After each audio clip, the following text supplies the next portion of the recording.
नमस्कार दोस्तों आज बहुत मजा आने वाला है क्योंकि आज मैं जिस टॉपिक को लेके आपके सामने आया हूं, मुझे पूरी उम्मीद है कि ये टॉपिक से आपको बहुत सारे ऐसे विषयों के बारे में क्लैरिटी मिलेगी जिन विषयों के ऊपर कभी कभी जाने अनजाने में हम लोगों से ऐसी गलतियां हो जाती हैं जिसके बारे में कभी हमने सोचा भी नहीं था। क्या आपने कभी सोचा है कि हम लोग कोई चीज पसंद करते हैं और जो हमारे साथी होते हैं, जो हमारी स्पाउस होती है, जो हमारे फ्रेंड होते हैं या हमारे कोलीग्स होते हैं, उन्हें वही चीज पसंद नहीं आती? क्या आपने कभी सोचा है किसी को हाई राइज अपार्टमेंट्स में रहना अच्छा लगता है और किसी को लो राइज बिल्डिंग्स में रहना पसंद हो? क्या आपने कभी सोचा है किसी को मारुति अच्छी लगती है कंपनी और किसी को फोर्ड कंपनी की गाड़ी पसंद आती है? क्या आपने कभी सोचा है किसी को ट्रैवल करने में बड़ा अच्छा लगता है और किसी को बाय एयर जाने में बड़ा अच्छा लगता है? इस प्रकार की बहुत सारी विचित्रताएं हैं। किसी को एक प्रकार से सीखने में बड़ा आनंद मिलता है, किसी को दूसरे प्रकार से सीखने में बड़ा आनंद मिलता है। किसी को एक तरह से पढ़ाने में आनंद मिलता है, किसी को दूसरी तरह से पढ़ाने में आनंद मिलता है। किसी का प्रॉब्लम सॉल्व करने का तरीका एक है, किसी के प्रॉब्लम सॉल्व करने का तरीका दूसरा है। किसी को हिस्ट्री अच्छी लगती है तो किसी को फिक्शन अच्छी लगती है। कभी कभी तो किसी को स्ट्रक्चर्ड तरीके से जब तक कोई चीज दिखाई न दे तब तक उसे चीजें अच्छी नहीं लगती, लेकिन किसी को बड़ा अनस्ट्रक्चर्ड तरीके से, बड़े ओपन तरीके से किसी को आप दिखा दीजिए, उसे बड़ा पसंद आएगा।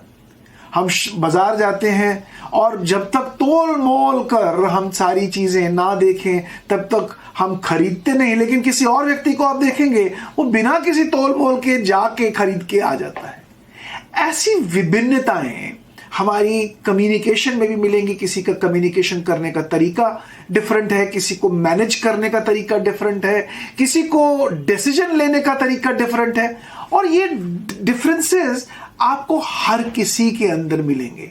आप जैसे डिसीजन लेते हैं, जैसा सोचते हैं, जैसा आइडियाज देते हैं, जिस प्रकार की आप एक्शन लेते हैं, दूसरे व्यक्ति उस प्रकार से डिसीजन नहीं लेते या उस प्रकार की कम्युनिकेशन स्टाइल उनकी नहीं होती। ऐसी विविधताएं क्यों हैं? क्या कभी आपने सोचा है कि जो चीज आपको अच्छी लगती है वही चीज दूसरे को अच्छी नहीं लगती, या जिस चीज को आप प्रेफर करते हैं दूसरे व्यक्ति उस चीज को प्रेफर नहीं करते? आपने कभी सोचा है कि हम इंसान इतना डिफरेंट कैसे हैं?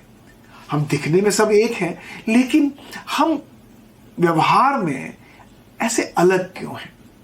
आज मैं आपको बताऊंगा और यह सुनने में आपको बड़ा मजा आएगा, क्योंकि हमें इसके बारे में बहुत सारे लोगों को ये पता नहीं कि हम डिफरेंट क्यों हैं, हम डिफरेंट सोचते क्यों हैं, हम डिफरेंट एक्ट क्यों करते हैं, हम डिफरेंट डिसाइड क्यों करते हैं, हमें अलग अलग चीजें क्यों अच्छी लगती हैं और हमारे विपरीत लोगों को चीजें क्यों अच्छी लगती हैं। आज मैं आपको इसके बारे में बताऊंगा। Why do we think differently? How do we think differently? दोस्तों, साइंस के हिसाब से, अगर हम मॉडर्न साइंस के हिसाब से देखें और मॉडर्न साइकोलॉजी को पढ़ें और ह्यूमन एनाटॉमी को देखें, तो हमारा जो शरीर है एक पेयर्ड स्ट्रक्चर्स का बना हुआ है। पेयर स्ट्रक्चर्स मीन्स दो आंख हैं, दो कान हैं, दो हाथ हैं, दो पैर हैं, दो लंग्स हैं, दो चैम्बर्स ऑफ हार्ट हैं, दो किडनीज हैं। इसी प्रकार से पेयर स्ट्रक्चर का बना हुआ है। और इसी पेयर स्ट्रक्चर में हमारा जो ब्रेन है, हमारा जो स्कल के अंदर जो ब्रेन है, वो भी पेयर स्ट्रक्चर का बना हुआ है। अगर आप कभी ब्रेन के स्ट्रक्चर को देखें तो आपको उसमें दो हॉल्स दिखेंगे, और ये दोनों हॉल्स यानी दो हेमिस्फेयर्स की तरह हैं। एक लेफ्ट हेमिस्फेयर है, एक राइट हेमिस्फेयर है। ये दोनों हेमिस्फेयर्स की जो साइंस ने अपने रिसर्च में पाया है, दोनों हेमिस्फेयर्स के दो डिफरेंट स्पेशलाइजेशंस हैं, दो डिफरेंट थॉट प्रोसेसेस हैं, दो डिफरेंट एक्शंस हैं। यानी एक हेमिस्फेयर अगर एक तरीके से सोचता है तो दूसरा हेमिस्फेयर का सोचने का तरीका डिफरेंट है। एक हेमिस्फेयर अगर एक प्रकार की एक्शंस को लाइक करता है तो दूसरा हेमिस्फेयर दूसरे प्रकार की एक्शंस को लाइक करता है। यानी दोनों जो हाफ हैं हमारे ब्रेन के अंदर, जो दो हिस्से हैं, दोनों की अपनी अपनी एक स्पेशलाइजेशन है, दोनों की अपनी एक स्ट्रेंथ भी है और दोनों की अपनी एक लिमिटेशंस भी हैं और दोनों की अपनी एक एडवांटेज भी है। और इसी कॉन्सेप्ट को साइंस ने, बहुत सारे साइंटिस्ट ने इसके ऊपर काम किया। मुझे एक साइंटिस्ट का नाम याद आता है, डॉक्टर रॉजर स्पीरी। वो एक न्यूरो साइंटिस्ट थे। उन्होंने 60 के दशक में एक बहुत बड़ा रिसर्च किया और उस रिसर्च के आधार पर पाया कि ये हमारा जो ब्रेन है, इसमें लेफ्ट ब्रेन और राइट ब्रेन, ये दोनों ब्रेन एक स्कल के अंदर हैं और ये दोनों ब्रेन्स दो डिफरेंट फंक्शंस में इन्वॉल्व हैं और ये दोनों डिफरेंट फंक्शंस आपस में कनेक्टेड हैं। इसलिए ये जो दो पेयर्ड स्ट्रक्चर, जो पेयर्ड स्ट्रक्चर है, इन दोनों पेयर्ड स्ट्रक्चर्स में जिस भी पेयर के पार्ट की डोमिनेंस होगी, वही, यानी जिस पेयर की ज्यादा डोमिनेंस होगी, वही पेयर की प्रेफरेंस एक ह्यूमन को उसके बिहेवियर्स में, उसके थिंकिंग में सामने आएगी। तो अब मैं आपको बताना चाहूंगा कि क्या है ये दो पेयर्स। इन पेयर्स में को अगर आप देखें तो हमारे कंटेम्परेरी साइंस में तो left brain and right brain के नाम से इसको जाना गया, लेकिन हमारे स्पिरिचुअल साइंस में हजारों सालों से, जिसको हम अर्धनारीश्वर भी कहते हैं, यानी जो शक्ति जो है वो दो भागों में बटी है, एक लेफ्ट ब्रेन में और राइट ब्रेन में। हम फेमिनिन एनर्जी को राइट ब्रेन में देखते हैं और मैस्कुलिन एनर्जी को लेफ्ट ब्रेन में देखते हैं। ये भी हमारे भारत की एक सभ्यता का, भारत के कल्चर का एक मूल आधार रहा है, परंतु आज मैं उसमें नहीं जाऊंगा। मैं आपको मॉडर्न साइंस ने, साइकोलॉजी ने इस कॉन्सेप्ट को कैसे देखा है, तो इसे लेफ्ट ब्रेन और राइट ब्रेन की थ्योरी को दोस्तों डॉक्टर नेड हर्मन ने फर्दर रिसर्च किया और डॉक्टर नेड हर्मन ने देखा कि यही लेफ्ट ब्रेन और राइट ब्रेन में, जैसे रॉजर स्पीरी ने कहा कि लेफ्ट ब्रेन की प्रेफरेंसेस अलग हैं, उसी तरह नेड हर्मन ने कहा कि लेफ्ट ब्रेन में भी लोअर लेफ्ट की एक अलग प्रकार की थिंकिंग प्रेफरेंस है और अपर लेफ्ट की अलग प्रकार की थिंकिंग प्रेफरेंस है। इसी प्रकार से राइट हेमिस्फीयर में जो रॉजर स्पीरी ने कहा कि इसकी अपनी एक अलग थिंकिंग प्रेफरेंस है, तो नेड हर्मन ने फर्दर रिसर्च में देखा कि लोअर राइट में भी अलग थिंकिंग प्रेफरेंस है, अपर राइट में भी डिफरेंट थिंकिंग प्रेफरेंसेस।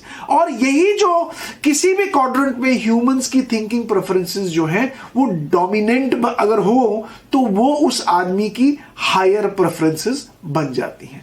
तो आइए दोस्तों, अब हम ये समझें कि ये left brain, right brain, upper left, lower left, limbic, cerebral, ये आखिर है क्या।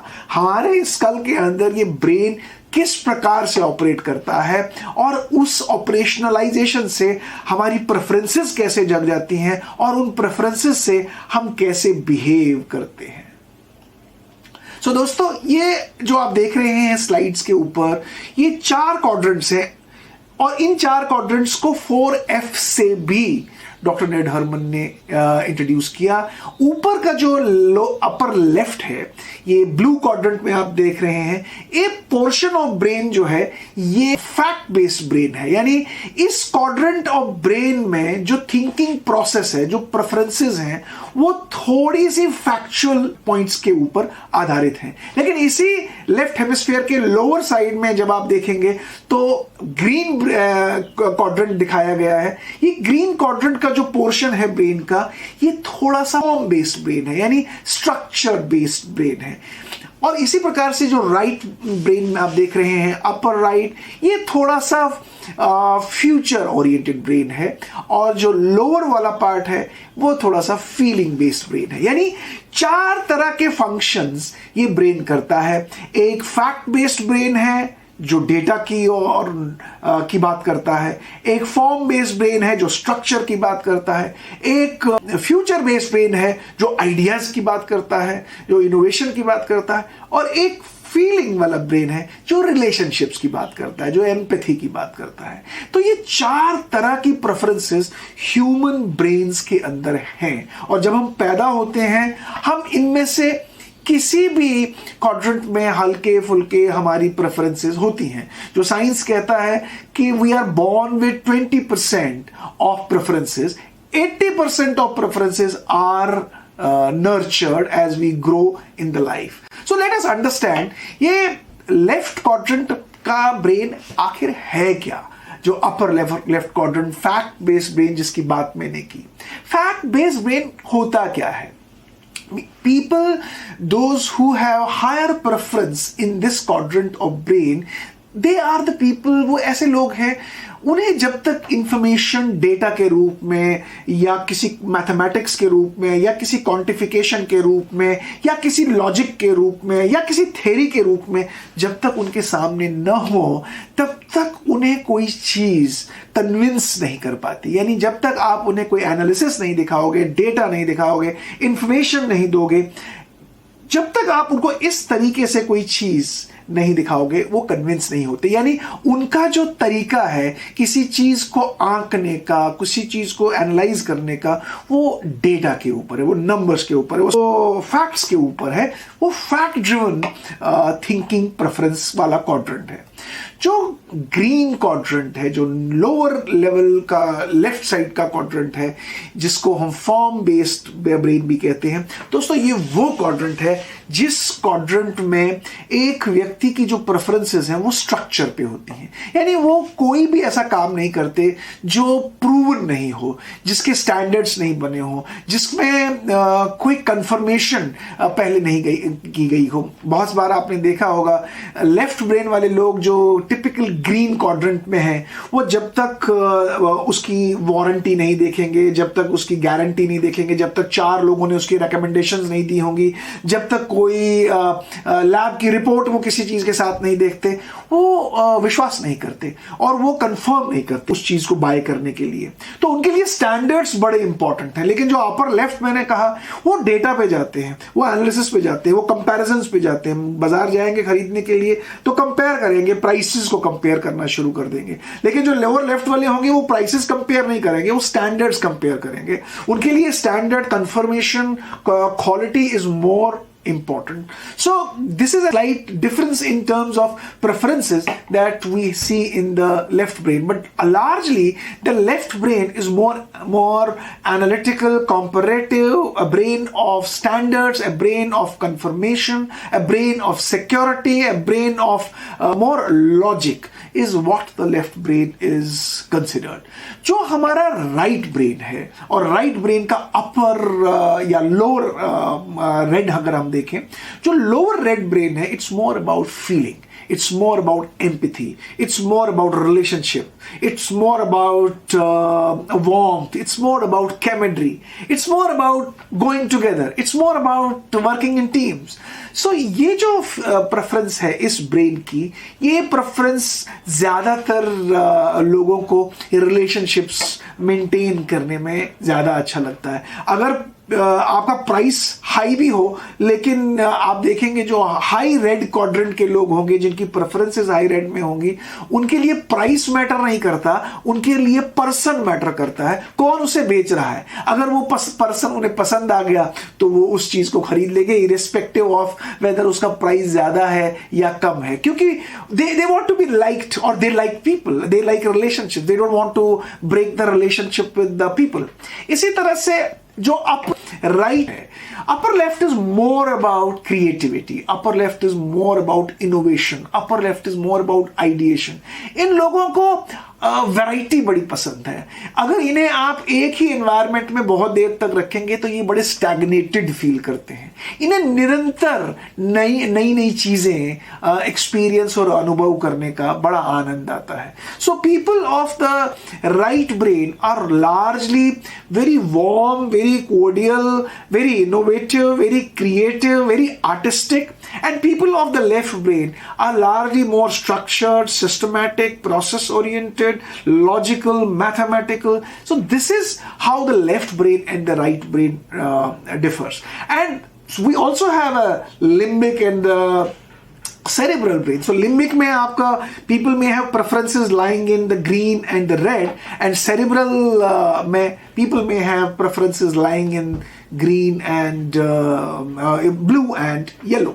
अब आप देखिए ये जो चारों quadrants हैं, अगर आप येलो क्वाड्रेंट को देखें जो येलो थिंकिंग है, मतलब हम इनको लेबल इसलिए कर रहे हैं ताकि आपको आसानी हो समझने में, जिनकी प्रेफरेंस येलो क्वाड्रेंट में है और जिनकी प्रेफरेंस ग्रीन क्वाड्रेंट में है। अब देखिए, इमेजिन कीजिए एक येलो थिंकर ने किसी टूर को प्लान करना है या किसी आउटिंग को प्लान करना है या कोई ट्रैवल प्लान करना है, उसके कंपैरिजन में येलो थिंकिंग वाले उसकी प्रेफरेंस कैसे होगी प्लान करने की।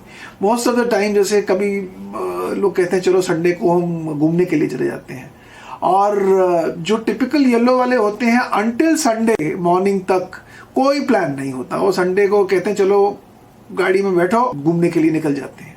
लेकिन जो टिपिकल ग्रीन क्वाड्रेंट में जिनकी थिंकिंग होती है, बड़े ऑर्गेनाइज और स्ट्रक्चर्ड होते हैं, वो हफ्ता भर पहले से उसकी प्लानिंग कर रहे होते हैं, कहाँ जाना है, किधर जाना है, वहाँ का रूट क्या है, वहाँ के लिए गाड़ियाँ किस रूट से चली जाती हैं, शॉर्टेस्ट रूट क्या है, लॉन्ग रूट क्या है, कहीं कोई डिफिकल्टी तो नहीं आती है, रास्ते में पेट्रोल पंप्स हैं कि नहीं है। उनका प्लानिंग और डिटेलिंग लेवल बड़ा डिफरेंट है कंपेयर टू येलो थिंकर्स। आप इनको कोई इवेंट प्लान करने को देखिए तो आप देखिए दोनों के दोनों कैसे डिफरेंटली इवेंट प्लान करेंगे। आप रेड और ब्लू के क्वाड्रेंट्स को कंपेयर करके देख लीजिए। मान लीजिए कार खरीदने के लिए जा रहे हैं, मान लीजिए आपकी स्पाउस के साथ आप कार खरीदने जा रहे हैं, और मान लीजिए आप टिपिकल ब्लू क्वाड्रेंट्स के थिंकिंग प्रेफरेंस के व्यक्ति हैं और आपकी जो स्पाउस है वो रेड क्वाड्रेंट की थिंकिंग प्रेफरेंस रखने वाली महिला है। जैसे ही आप शोरूम में जाएंगे तो फर्स्ट थिंग जो ब्लू क्वाड्रेंट के व्यक्ति हैं उनकी जो फर्स्ट प्रेफरेंस होगी वो कहाँ जाएंगे, वो जाएंगे सीधा शॉप के अंदर ये पता करने के लिए कि गाड़ी की कॉस्ट क्या है, इसकी वारंटी क्या है, गारंटी क्या है, इसकी माइलेज क्या है, क्या क्या प्रोडक्ट्स इसके साथ साथ में आते हैं, सेफ्टी फीचर्स क्या है। ये सारी चीज़ें हैं जो है एक टिपिकल लेफ्ट ब्रेन या टिपिकल ब्लू क्वाड्रेंट के व्यक्ति देखने जाएंगे, कंपैरेटिव्स देखने जाएंगे। लेकिन जो टिपिकल रेड वाली होगा, आपकी स्पाउस कहाँ गई होगी, वो मार्केटिंग वाला उसको लेके गया होगा, वो उसको इंटीरियर्स दिखा रहे होंगे, बूट स्पेस दिखा रहे होंगे, कलर दिखा रहे होंगे, अंदर के जो लेदर सीट्स हैं वो दिखा रहे होंगे। वो कंपैरिजन्स करने के जो उनके मैकेनिज्म्स हैं, जो उनकी प्रेफरेंसेस हैं, वो बड़ी डिफरेंट है। और जब अंत में दोनों आपस में मिलेंगे तो दोनों के डिसीजन लेने के जो प्रेफरेंसेस होंगे, जो पॉइंट्स होंगे जिस कारण से वो डिसीजंस ले रहे होंगे कि ये गाड़ी हमें क्यों लेनी है, वो दोनों के दोनों अलग होंगे। तो आप ये देखिए कि जो ये थिंकिंग प्रेफरेंसेस हैं ये डिटरमाइन करती हैं कि आप किस प्रकार से इंफॉर्मेशन लेते हैं, उसको प्रोसेस करते हैं। यानी इंफॉर्मेशन गैदरिंग का प्रोसेस डिफरेंट है, एनालिसिस का प्रोसेस डिफरेंट है और रिस्पॉन्स का प्रोसेस डिफरेंट है। और कभी कभी इन्हीं कारणों से हम लोग आपस में कॉन्फ्लिक्ट में चले जाते हैं, एक दूसरे की अंडरस्टैंडिंग्स जो है वो समझ नहीं पाते हैं। सो now you see, if you have someone in your team and this person is high in yellow thinking and you are a high in green thinking, now can you imagine what kind of situations will you get into? Or imagine you have a person in your team who is high on red and you are high on blue. Can you imagine what kind of situation can happen in your team? It can be a conflicting situation. A high yellow may ask you to do different things at different point of time. He may be very creative. He may be every time doing something new. And imagine you are a high green. You will dislike his creativity. You will dislike he bringing every time some new changes into the work. And that dislike can result into a conflict. You may not understand that this person has a typical yellow thinking preference. His preferences are lying in innovation. Because you are not aware about the human thinking preferences, so you may result into a situation where you may not like this yellow person. Same goes with a blue and a red. You may have a team member who is high on red and who loves relationships, who loves teamwork. He wants to be with the people. And you do not like that. You like to be on time, you like to be getting reports with data, you like to be a person with coming with analysis, and you will not like him. So our likings are driven by our preferences, and our preferences actually sometimes impact our relationships. So you see, most of the conflicts today happen because people are from diagonally opposite preferences, and because people are from diagonally opposite preferences and people do not understand that people may have a different preference than my preference, that results into a conflict. So today, talking about this thinking preferences, why people think differently, we need to understand that it's our children also. Our children may have a different preference, and as a parent, I may have a different preference. And because they have a different preference, they may love to do something. For example, some children want to become artists, they want to become painters, they want to become, musicians.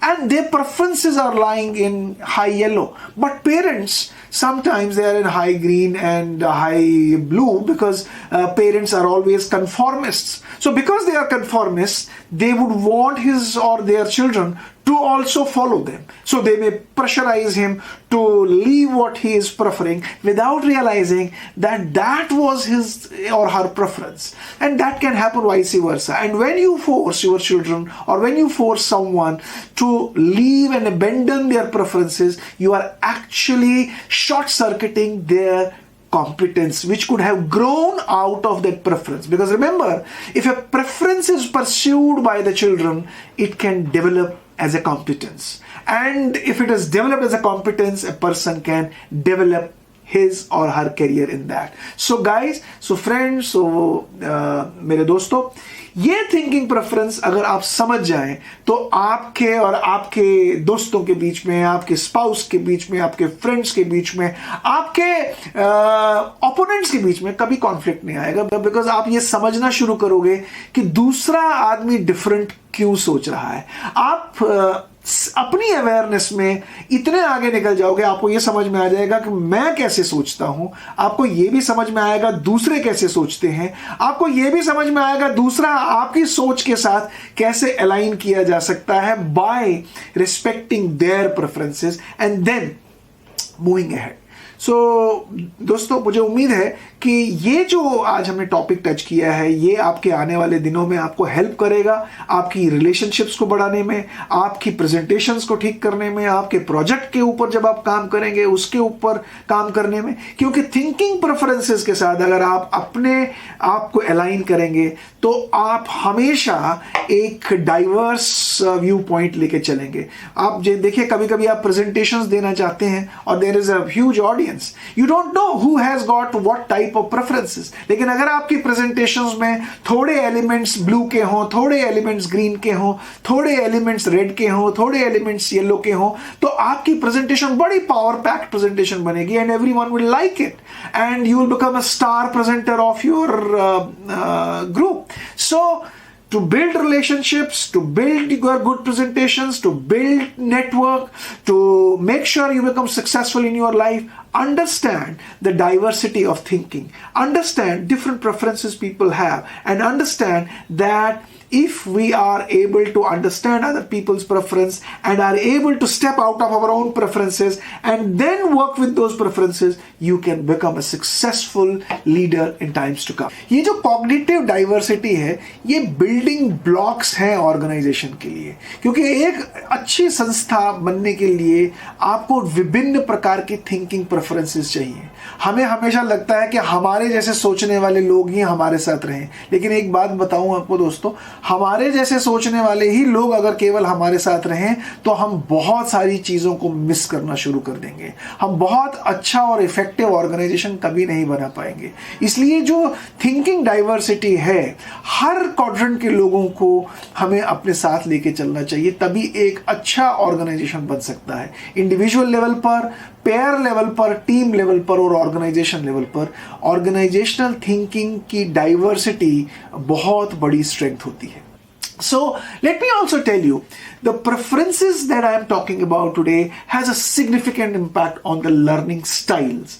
So if you have a preference lying in a blue quadrant, you may have a different style of learning. If you have a preference lying in red or a blue or a green, you may have a different style of learning. अब देखिए, जो बच्चे बड़े typical या जो individuals बड़े typical blue quadrant के preference वाले होते हैं, उन्हें कैसे पढ़ना अच्छा लगता है? जब तक आप उन्हें कोई थियरी नहीं दिखाओगे, जब तक आप कोई एनालिसिस करके उनको नहीं दिखाओगे, जब तक कोई डेटा उनके सामने नहीं रखोगे, जब तक कोई एविडेंस उनके सामने नहीं रखोगे, तो ये जो लेफ्ट ब्रेन वाले हैं, ये तब तक उन्हें लर्निंग जो है बड़ी इफेक्टिव नहीं लगती। लेकिन जो राइट ब्रेन वाले हैं, उनकी लर्निंग इफेक्टिव कहाँ होती है? जब आप कुछ एक्सपेरिमेंट करने को उन्हें बोलो, जब आप कुछ एक्सप्लोर करने को उन्हें बोलो, जब कुछ रिसर्च करने को बोलो, जब लोगों से मिलने के लिए बोलो, ग्रुप डिस्कशंस में आप उनको डालिए, तो आप देखिए उनको कितना अच्छा लगेगा।